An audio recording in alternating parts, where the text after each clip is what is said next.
विद्यार्थियों, शिक्षा दर्शन में आपका स्वागत है।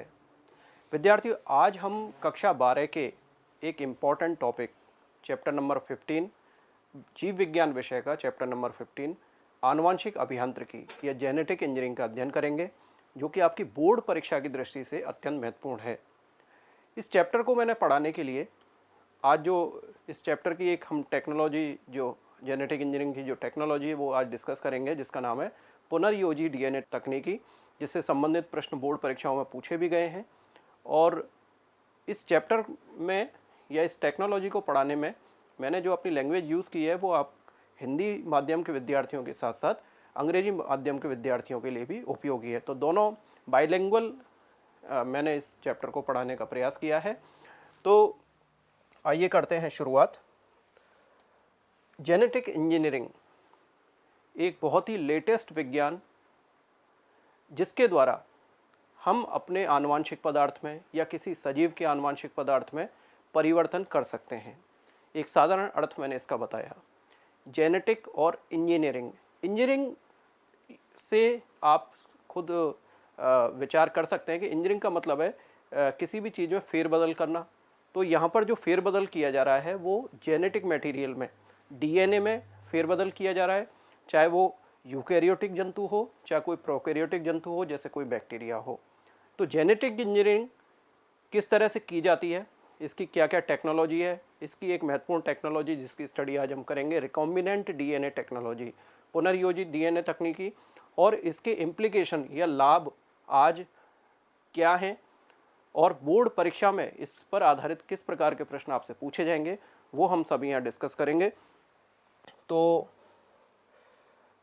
जेनेटिक इंजीनियरिंग में, जैसे मैंने आपको बताया कि जो हमारा जेनेटिक मटेरियल है, उसमें फेरबदल या परिवर्तन करके नए गुणों का विकास किया जा सकता है। जैसे कि आप एक स्लाइड देख रहे हैं, एक एनिमेटेड स्लाइड आपको समझाने के लिए दिखाई गई है कि डीएनए जो कि निश्चित रहता है, किसी भी सजीव का आनुवंशिक पदार्थ जो कि निश्चित रहता है, उसमें हम आर्टिफिशियल तरीके से अगर कोई चेंज कर दें, तो जैसे ही डीएनए में चेंज होगा, डीएनए से बनने वाले एमआरएनए में चेंज हो जाएगा, एमआरएनए से बनने वाले प्रोटीन में चेंज हो जाएगा, और प्रोटीन से बनने वाले एंजाइम में चेंज हो जाएगा। मतलब एक जो पूरी प्रोसेस है, जो प्रक्रिया है, और जब एंजाइम में चेंज हो जाएगा तो वो प्रोटीन और एंजाइम जिस लक्षण को नियंत्रित करते हैं, उनमें भी परिवर्तन हो जाएगा।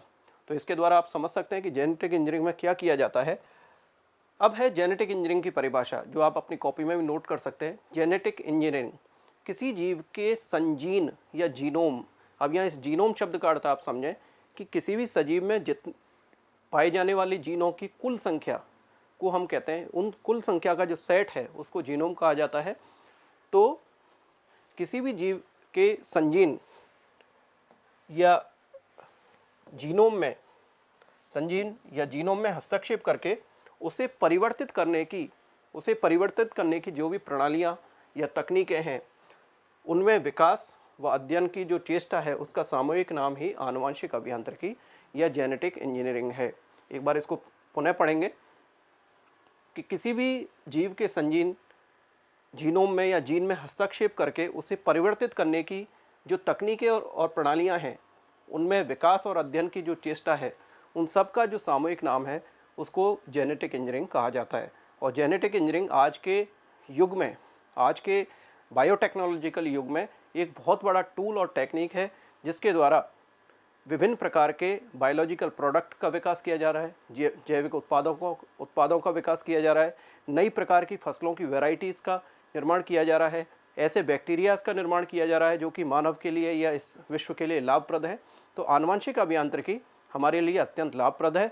और न केवल आपकी बोर्ड परीक्षा, बल्कि जो नीट एग्ज़ाम होता है, मेडिकल एंट्रेंस एग्ज़ाम, उसमें भी बहुत सारे प्रश्न इस अध्याय से आते हैं। तो अब आप देख रहे हैं कि एक स्लाइड आपको दिखाई दे रही है, ऊपर लिखा हुआ GM crops, genetically modified crops, आनुवंशिक रूप से रूपांतरित फसलें, आनुवंशिक रूप से रूपांतरित फसलें, जेनेटिकली मॉडिफाइड क्रॉप। मैंने आपको इसलिए दिखाया कि ये जो मेज़ है, इसमें आप देखिए इसके जो दाने हैं, स्थान स्थान पर कहीं पर आपको रेड दाना दिखाई देगा, कहीं ग्रीन दिखाई देगा, कहीं पर ब्लैक दिखाई दे रहा है। वो ऐसा इसलिए है कि जो साधारण मेज़ की जो वैरायटी है, उसके जीन में हमने चेंज करके एक नए प्रकार का मक्का, जिसमें नए प्रकार के गुण उत्पन्न हो सकते हैं, नए प्रकार की जो पोषक पदार्थ हैं उनके क्वांटिटी ज़्यादा हो सकती है, इस तरह की फसलें या वैरायटीज़ बनाने का प्रयास हमने जेनेटिक इंजीनियरिंग से किया है। और जेनेटिक इंजीनियरिंग से जो सजीव उत्पन्न होते हैं उनको जेनेटिकली मॉडिफाइड सजीव, आनुवांशिक रूप से रूपांतरित सजीव कहते हैं। अगर वो फसलें हैं तो उनको आनुवांशिक रूप से रूपांतरित फसलें या जेनेटिकली मॉडिफाइड क्रॉप्स कहते हैं। आइए बढ़ते हैं आगे। जेनेटिक इंजीनियरिंग की एक जो विशेष प्रणाली है, जो सिस्टम है, टेक्नोलॉजी है, उसका नाम है रिकॉम्बिनेंट डीएनए टेक्नोलॉजी, पुनर्योजी डीएनए तकनीक। अब इस पुनर्योजी डीएनए तकनीक या जेनेटिक इंजीनियरिंग में जो सबसे पहले प्रयास किया वो स्टैनले कोहेन और हर्बर्ट बॉयर 1973 में इन्होंने इस जेनेटिक इंजीनियरिंग में सबसे पहला प्रयास किया था। और किसी सजीव के इन्होंने बैक्टीरिया, जो इकोलाई बैक्टीरिया है, उसके जो डीएनए है उसमें परिवर्तन करके नए प्रकार का डीएनए बनाने का प्रयास किया। तो रिकॉम्बिनेंट डीएनए या पुनर्योजी डीएनए वास्तव में क्या है? एक साधारण रूप से मैं आपको बता देता हूं कि हमारा जो डीएनए है उसकी संरचना, उसमें नाइट्रोजन क्षारकों का क्रम हमेशा निश्चित रहता है। और अगर निश्चित नहीं रहे या प्राकृतिक रूप से कोई उसमें म्यूटेशन या उत्परिवर्तन हो जाए तो किसी नए लक्षण का विकास हो जाएगा। या हम आर्टिफिशियली किसी नाइट्रोजन बेस या किसी जीन के स्थान पर कोई नया आर्टिफिशियल बेस या जीन लगा दें तो एक नए गुणों वाला डीएनए हमें प्राप्त होगा।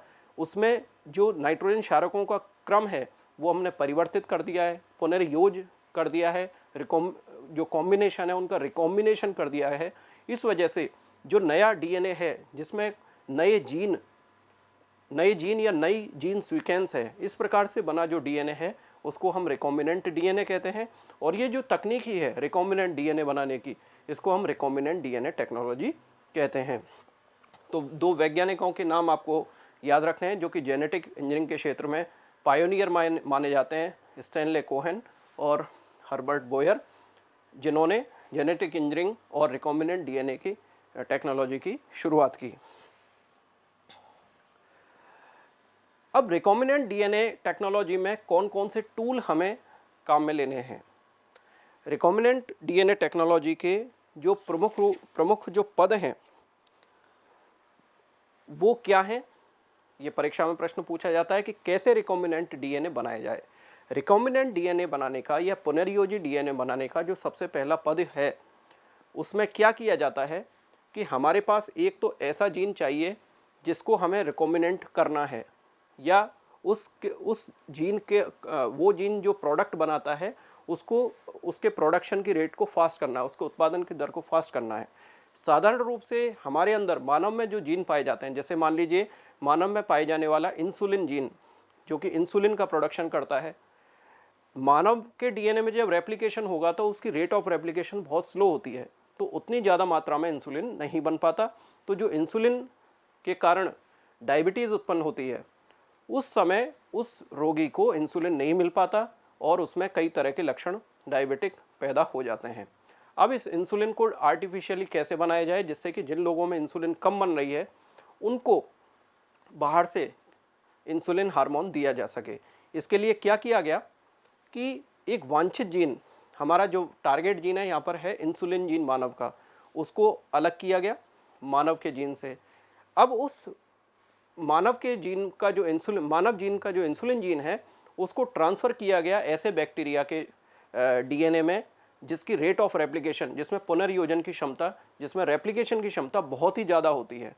रेप्लिकेशन की क्षमता जब ज़्यादा होगी तब डीएनए की कॉपीज़ ज़्यादा बनेंगी, डीएनए की कॉपीज़ ज़्यादा बनेंगी तो एमआरएनए ज़्यादा बनेगा, एमआरएनए ज़्यादा बनेगा तो प्रोटीन और एंजाइम्स ज़्यादा बनेंगे, और वो जो जीन इंसुलिन बनाने की प्रक्रिया का नियंत्रण कर रहा है उस इंसुलिन बनाने की प्रक्रिया को बहुत ही ज़्यादा फास्ट कर देगा। साथ ही कृत्रिम रूप से भी इंसुलिन इस विधि द्वारा प्रयोगशाला से बनाया जा सकता है। अब हमें वांछित जीन पृथक करना है, इसके अलावा जो बैक्टीरिया है उसका जीन भी हमें लेना है। अब इस काम को करने के लिए एक विशेष प्रकार के एंजाइम की आवश्यकता पड़ती है। उस एंजाइम को हम बोलते हैं रेस्ट्रिक्शन एंजाइम या रेस्ट्रिक्शन एंडोन्यूक्लिएज। विशेष रूप से मैं आपको बता दूं कि ये रेस्ट्रिक्शन एंजाइम दो प्रकार के होते हैं, रेस्ट्रिक्शन एक्सोन्यूक्लिएज और रेस्ट्रिक्शन एंडोन्यूक्लियस। लेकिन हमें परिभाषा पढ़नी है, रेस्ट्रिक्शन एंजाइम क्या होता है। रेस्ट्रिक्शन एंजाइम वे एंजाइम होते हैं, बैक्टीरिया से मिलते हैं, जो कि डीएनए की श्रृंखला को किसी निश्चित स्थान से, निश्चित स्थान का मतलब एक निश्चित नाइट्रोजन क्षारकों के क्रम से काटने की क्षमता रखते हैं। इसी वजह से इनको डीएनए की कैंचियाँ भी कहते हैं। तो यहाँ अब आप देख रहे हैं कि ये जो कट आपको दिखाई दे रहा है कि ये जो नाइट्रोजन क्षारकों की सीक्वेंस है, इसको रेस्ट्रिक्शन एंजाइम ने पहचान लिया और इसको एक निश्चित स्थान से काट दिया। तो यहाँ पर डीएनए की श्रृंखला में एक कट पैदा हो गया। तो मान लीजिए हमने मानव से कोई जीन प्राप्त किया है जो हमारा वांछित डीएनए है, तो ये वांछित डीएनए श्रृंखला हमें यहाँ पर प्राप्त हो गई है। तो रेस्ट्रिक्शन एंजाइम क्या करते हैं, एक परिभाषा, 1 नंबर का प्रश्न आपसे परीक्षा में पूछा जा सकता है। रेस्ट्रिक्शन एंजाइम वे एंजाइम होते हैं जो कि डीएनए की श्रृंखला के एक निश्चित स्थल को पहचान कर उसको कट करने की क्षमता रखते हैं, जिन्हें हम कहते हैं रेस्ट्रिक्शन एंजाइम। और रेस्ट्रिक्शन एंजाइम के खोजकर्ता थे वर्नर आर्बर, जो आपको दिखाई दे रहे हैं स्क्रीन पर।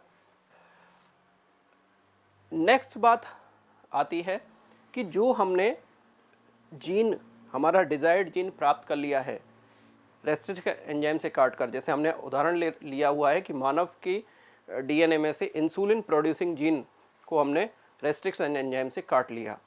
लेकिन अब उस रेस्ट्रिक्शन एंजाइम से काटे हुए जीन को, जो हमारा वांछित जीन है, उसको कहाँ पर सेट करना है या कहाँ पर लगाना है जिससे कि उसका रेप्लिकेशन करवाया जा सके। क्योंकि हमारा मुख्य उद्देश्य है कि उस जीन से जो वांछित प्रोडक्ट है, जो वांछित एंजाइम है या वांछित प्रोटीन है, वो अधिक से अधिक मात्रा में मिले।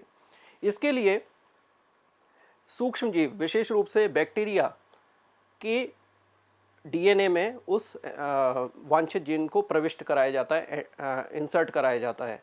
तो इस तरह का जो जीन जिसमें वांछित डीएनए प्रविष्ट कराया जाता है उसको हम बोलते हैं वेक्टर जीनोम, वेक्टर डीएनए या वाहक डीएनए। और ये वाहक डीएनए अधिकतर माइक्रो ऑर्गेनिजम्स के होते हैं, जैसे बैक्टीरिया के होते हैं। तो यहाँ पर एक अगर छोटा प्रश्न आपसे पूछा जाएगा तो ये आपसे पूछा जा सकता है कि वांछित जीन के वाहक के रूप में किस किस प्रकार के डीएनए का उपयोग किया जाता है। तो जो सबसे फेमस है या जो सबसे ज़्यादा उपयोग में लिया जाता है वो है बैक्टीरिया का प्लाज्मिड वेक्टर, इकोलाई का प्लाज्मिड वेक्टर। तो यहाँ जिस बैक्टीरिया का सबसे ज़्यादा यूज़ किया जाता है वो है एस्चेरिचिया कोलाई, और उसका वेक्टर वास्तव में है डीएनए, इस इकोलाई का डीएनए। और एक शब्द और हमें यहाँ ध्यान से पढ़ना पड़ेगा कि प्लाज्मिड क्या है। साधारण रूप से जितने भी प्रकार के यूकैरियोटिक सजीव हैं, यूकैरियोटिक ऑर्गेनिज्म है, उनका जो डीएनए है वो रेखीय होता है, लीनियर होता है। लेकिन बैक्टीरिया का जो डीएनए होता है बहुत कम मात्रा में होता है और वो वृत्ताकार या सर्कुलर होता है। तो बैक्टीरिया का जो सर्कुलर डीएनए है उसको हम कहते हैं प्लाज्मिड। और इस प्लाज्मिड में एक बहुत बड़ी क्षमता होती है कि इसका रेट ऑफ रेप्लिकेशन, इसकी कॉपी बनाने की क्षमता बहुत ज़्यादा, बहुत तीव्र होती है, जिसकी वजह से बहुत ही कम समय में बहुत सारी कॉपीज़ डीएनए की आपको प्राप्त हो सकती हैं। तो ये प्लाज्मिड वेक्टर आपको दिखाया जा रहा है। एक वेक्टर वैज्ञानिकों ने बनाया है PBR 322, जो कि बायोलॉजी में बहुत फेमस है, PBR 322। तो यहाँ पर आप जो देख रहे हैं इसकी स्ट्रक्चर, इसमें आपको यहाँ पर देखिए ये शब्द आपको लिखे मिलेंगे, Eco R1 HIND third, Eco RV BAMH1 SL1। यहाँ पर अगर इस शब्द को हम पकड़ें, इको R1, ये क्या है? इको R1 दरअसल वो रेस्ट्रिक्शन एंजाइम है जो कि हमें इकोलाई बैक्टीरिया के स्ट्रेन R से प्राप्त हुआ है। मतलब इकोलाई बैक्टीरिया का जो स्ट्रेन R है एक ऐसा रेस्ट्रिक्शन एंजाइम बनाता है जो कि प्लाज्मिड को इस नाइट्रोजन क्षार के सीक्वेंस पर कट करने की क्षमता रखता है। मतलब ये इको R1, ये जो रेस्ट्रिक्शन एंजाइम की जो साइट है वो इस प्लाज्मिड को यहाँ पर कट कर सकती है और जो वांछित डीएनए है उसको यहाँ पर आराम से इंसर्ट कराया जा सकता है। इसी तरह से एक और साइट यहाँ पर आपको दिखाई देगी, इको RV। ये भी इकोलाई बैक्टीरिया से प्राप्त रेस्ट्रिक्शन एंजाइम है जो कि इस साइट को कट कर सकता है। इस तरह से बहुत सारी रेस्ट्रिक्शन एंजाइम की जो साइट्स हैं, जो काटने वाले स्थल हैं, इस प्लाज्मिड के ऊपर पाए जाते हैं। तो कई बार आपसे प्रैक्टिकल में भी पूछा जाता है या किसी एग्जाम में भी पूछा जा सकता है कि प्लाज्मिड क्या होते हैं। प्लाज्मिड वह वाहक है जो कि बैक्टीरिया का एक सर्कुलर डीएनए है, या बैक्टीरिया का जो वृत्ताकार डीएनए है उसको प्लाज्मिड कहते हैं।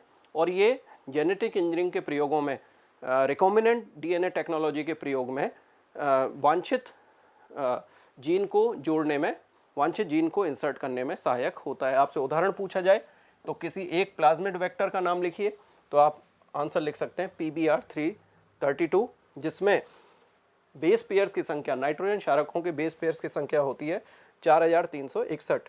और एक इसमें एक चीज़ और पूछी जाती है, ये शब्द लिखा हुआ है ओरी, ओरी, ORI का मतलब है ओरिजिन।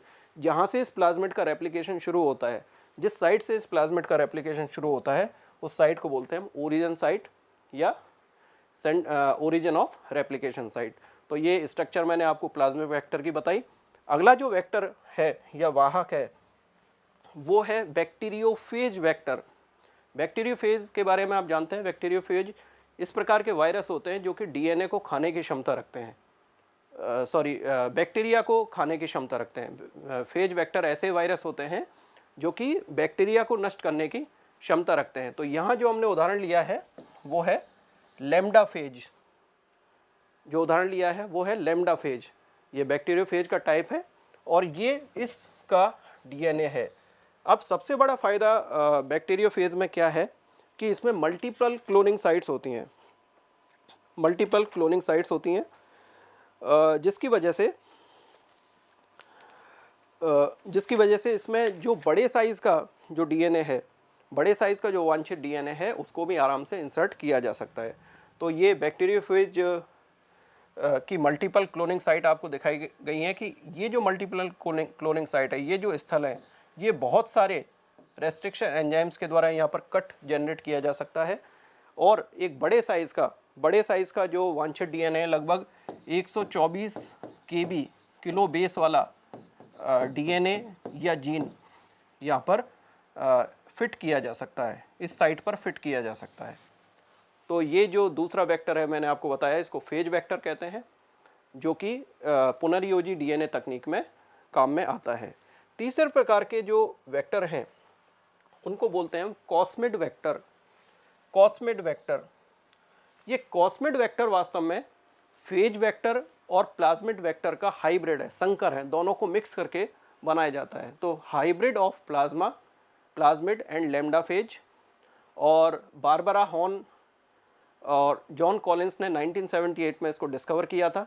तो 3 प्रकार के आपके पास इसमें एक विशेष प्रकार की साइट होती है जिसको हम बोलते हैं कॉस साइट, और कॉस साइट की वजह से ही इसको कॉस्मिड वेक्टर कहा जाता है। तो अगर परीक्षा में आपसे एक छोटा प्रश्न पूछा जाए कि 3 प्रकार के क्लोनिंग वेक्टर्स के नाम लिखिए, तो आप आराम से लिख सकते हैं प्लाज्मिड वेक्टर, फेज वेक्टर और कॉस्मिड वेक्टर। तो 3 प्रकार के वेक्टर्स मैंने आपको बता दिए। वेक्टर्स का क्या कार्य होता है? वेक्टर्स का प्रमुख कार्य होता है कि जो वांछित जीन है हमारा, जो किसी सजीव से या ऑर्गेनिज्म से मिला है, उसको जोड़ना और उसका तेजी से रेप्लिकेशन करना। तो 3 प्रकार के मैंने आपको वेक्टर्स बताए। अब बात आती है कि रिकॉम्बिनेंट डीएनए बनाने की प्रक्रिया क्या है। अब मैंने आपको एक बात बताई कि ये वांछित जीन हमें प्राप्त हो गया। मान लीजिए ये है वांछित जीन और ये है बैक्टीरिया का प्लाज्मिड,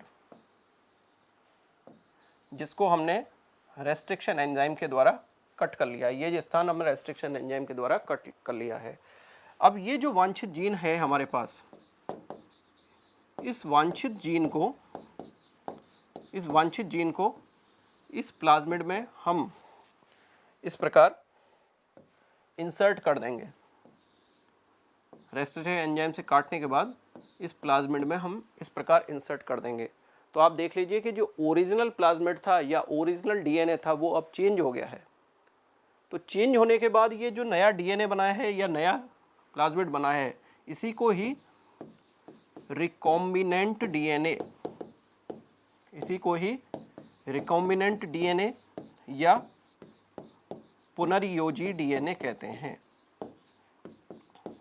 इसी को ही पुनर्योजी डीएनए कहते हैं। यहाँ तक की बात हम पढ़ चुके हैं। पहले कट किया रेस्ट्रिक्शन एंजाइम के द्वारा, कट करने से एक स्थान यहाँ पर खाली हो गया और फिर वांछित जीन को उस कटे हुए स्थान में जोड़ दिया। और इसको जोड़ने के लिए जो एंजाइम काम में आता है उस एंजाइम को कहते हैं ligase enzyme. Ligase enzyme, restriction enzyme DNA श्रृंखला को काटते हैं, जबकि लाइगेज एंजाइम डीएनए श्रृंखला को जोड़ते हैं। तो यहाँ तक आप देखिए, ये प्रोसेस हमने यहाँ तक पढ़ चुके हैं कि एक नया रिकॉम्बिनेंट डीएनए मॉलिक्यूल, ये एक नया रिकॉम्बिनेंट डीएनए मॉलिक्यूल बन चुका है। अब आगे क्या करें? अब डीएनए तो है, लेकिन अब इसको आगे के रेप्लिकेशन के लिए एक बायोलॉजिकल सिस्टम, एक लिविंग सिस्टम की आवश्यकता होगी। इसके लिए क्या करना है?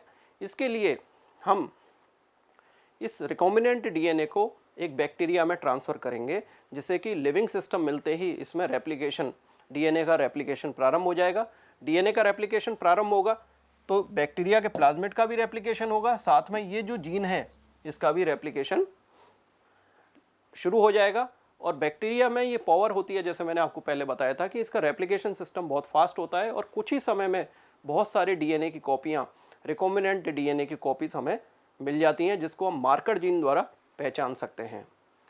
अब जब बहुत सारी कॉपीज़ आपको मिल जाएंगी, यहाँ देखिए मल्टीप्लिकेशन हो रहा है, बहुत सारी कॉपीज़ जब आपको मिल जाएंगी, बहुत सारी आपको कॉपीज़ मिल जाएंगी, तब क्या होगा? तो जब बहुत सारी कॉपीज़ बहुत सारा एंजाइम बनाएंगे, बहुत सारा प्रोटीन बनाएंगे, और वो जो प्रोटीन है वो कमर्शियली या व्यावसायिक रूप से प्राप्त किया जा सकता है।